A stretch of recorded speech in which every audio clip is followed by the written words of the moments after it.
Bonjour et bienvenue dans 88 images par seconde. Le match, une comédie dramatique plutôt sympathique dans le milieu de football en Italie. Ça passe bien le temps, mais ça ne va pas plus loin. Une réalisation très mécanique, une histoire très simple et sans beaucoup d'inventivité. Bref, ne vous attendez pas à un chef-d'œuvre, mais si vous aimez le milieu footballistique, ça pourrait vous plaire. Donc 5 sur 10. Les phénomènes.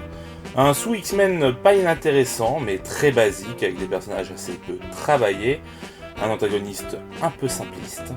Après, le film est plutôt bien fait et fonctionne d'un point de vue factuel. 5 sur 10. Police. Un drame sociétal classique, notamment au travers de sa structure qui est composée de 4 tableaux, un par personnage, ce qui fait que certaines scènes nous paraissent un peu longues, vu qu'on les revoit plusieurs fois. Mais même si on passe un bon moment et que l'on s'attache à certains personnages, on finit avec cette impression de tout ça pour ça. Après, les acteurs sont bons, la réalisation également, donc 6 sur 10. Poisson sexe, une comédie dystopique dans laquelle la quasi-intégralité des espèces sous-marines ont disparu et où la réalité fréquente le fantastique et la science-fiction. C'est original, poétique et traite de problèmes de société actuels. J'ai passé un bon moment devant ce film lunaire qui, je l'espère, vous plaira tout autant, car il ne plaira pas à tout le monde, ça c'est sûr. 7 sur 10. Énorme.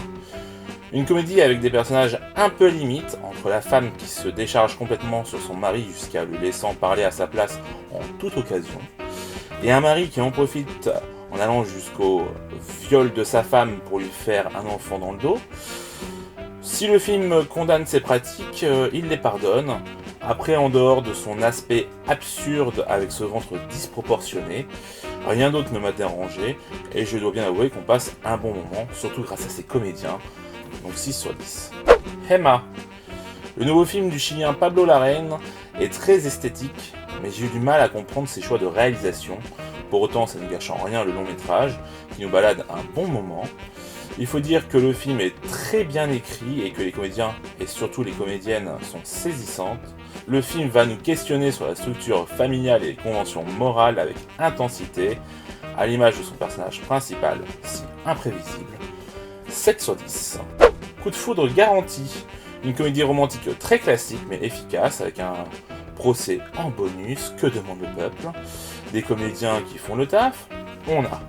Un procès d'intention site de rencontre tout en montrant que ça peut marcher, on a aussi. Des personnages attachants, bien évidemment, on les a également. Franchement, si vous aimez les comédies romantiques, c'est simple, mais loin d'être désagréable, donc 6 sur 10. Je veux juste en finir. Vous avez trouvé Tenet compliqué ? Vous n'avez encore rien vu. Ici, Charlie Kaufman plonge son spectateur dans un film somme qui mélange les genres tout en interrogeant sur la perception qui nous fait nous poser tant de questions.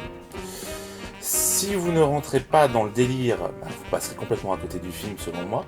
C'est très esthétique et la réal et la photo sont très travaillées. Le casting est parfait, c'est un film qui à la fois par moments peut paraître ennuyeux et qui vous fascine quoi qu'il arrive.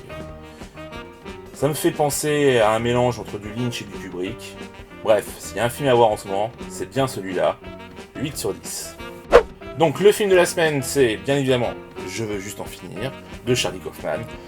Donc le film est disponible sur Netflix, pour le moment c'est mon film de l'année, parce que pour moi le film réinvente carrément la façon de faire un film, de la raconter, je sais pas ce que vaut le bouquin, mais en tout cas le film est vraiment très très bon. Donc, comme je vous disais, les plans sont magnifiques, mais au-delà de ça, l'esprit narratif est très intéressant, parce que à chaque moment, on se dit qu'on a compris, et finalement, il va se passer quelque chose qui fait que, non, on n'a pas compris. Et on ne sait pas où va le film, on ne sait pas qu'est-ce qui va encore arriver de si différent, de si improbable, et c'est ça qui fait la force de ce film. Donc n'hésitez pas à aller le voir, il est donc dispo sur Netflix. Sur ce, je vous souhaite une bonne semaine, je vous dis à la semaine prochaine. Suivez-moi sur les réseaux sociaux et n'hésitez pas à partager cette vidéo. Ciao!